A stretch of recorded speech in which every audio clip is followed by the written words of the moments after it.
চলে এলাম লাঞ্চের থালি নিয়ে। আপনারা সবাই কেমন আছেন? আশা করছি ভালো আছেন। আর আজকে আমি লাঞ্চে কী কী বানিয়েছি সেগুলো দেখাচ্ছি। দাঁড়ান, আরেক রকম মাছ আছে।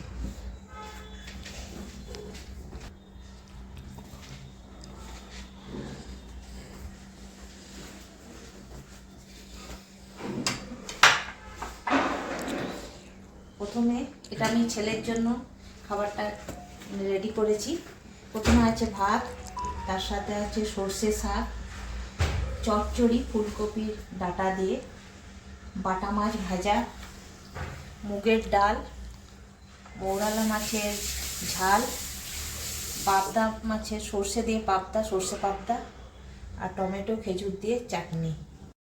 আজকের লাঞ্চের মেনুটা কেমন হয়েছে অবশ্যই কমেন্ট করে জানাবেন। আর চলুন তাহলে ভিডিওটা এখানেই শেষ করি। ভালো থাকবেন আপনারা, সুস্থ থাকবেন, আনন্দ থাকবেন। দেখা হচ্ছে পরের ব্লগে।